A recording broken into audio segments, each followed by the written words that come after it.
Good morning, Year 6. It is Thursday, the 15th of October, and here is today's reading comprehension.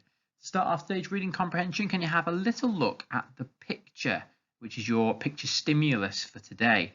Now, it's a bit of an unusual one today, because I thought I'd challenge you.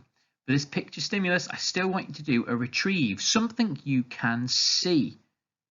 Just write that down. Don't try and make any inferences yet. Don't try and piece all the pieces of knowledge together just so you can figure out what's going on. Just tell me something you can see. Once you've done a retrieve, then you can move on to an infer, and that will get you to have a little look at all the pieces of evidence that are there on the screen and come up with, I think this, and make sure you can always back up your inference. I think this because. So then try and write me down an inference. And then finally, you're going to write a prediction. So if this was a story, what do you think this might, how do you think this might be involved? What do you think is going to happen in the story? A sensible prediction. Make sure you've done both, so you retrieve, you infer, and you predict. If you've not, pause the video there before you move on.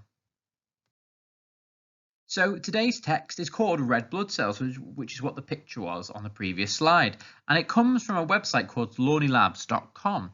I'm going to give you a brief information about what Lawney Labs is. Lawney Laboratories is the only independent company in England that for over 40 years have sought to provide a simple and total solution for blood transfusion professionals across the world.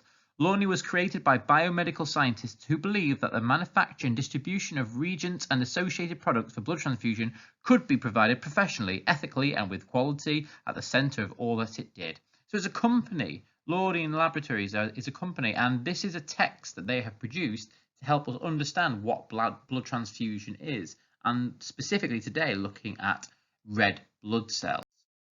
Before we start the text today, you need to know the meaning of these pieces of vocabulary. There are some other scientific pieces of vocabulary in this text, but these are the key ones you need to know. Cellular, components, characterized, antibodies, oxygenated, and deoxygenated.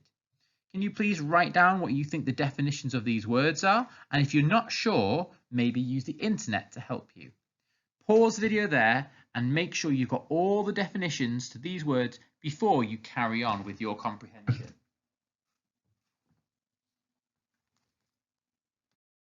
Okay, so now that you've done that, we're going to have a little look at some guided questions together. So the first guided question is, what are red blood cells known as? So when I look at my text, I look at the very first paragraph and straight away I can see this answer jumping out at me. Now that word is quite difficult to pronounce. I think it's erythrocytosis. I don't know, erythrocytosis? Probably not correct. Someone who's a bit more scientific will probably know. But actually, I know that that is the alternate name for red blood cells because it's inside parenthesis, and the phrase also known as tells me that. So I'm going to really carefully copy that name down, capital letter and all. I've got to be really careful with the spelling because this is a scientific name, and if I spell it wrong, it's technically not correct. So that's what I'm going to write down for number 1.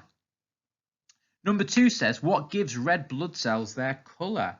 Now, what I'm going to do, because there's lots of information on these 2 pages, I'm going to start skimming and scanning through the text for the word colour, and straight away I found it at the end of that first paragraph. So now I'm going to read that sentence with the word colour in.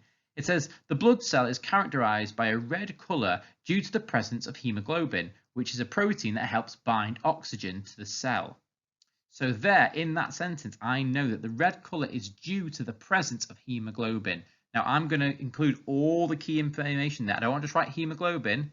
I'm going to say the presence of haemoglobin. So I'm going to copy that phrase in there. Oh, I've just noticed it's 2 marks. So I need another bit of information. Well, the rest of the sentence gives me that information, which is a protein that helps bind oxygen to the cell. So I'm going to add that bit of information in as well for my 2nd mark. And number 3 says, according to the text, what is the sole purpose of the red blood cells?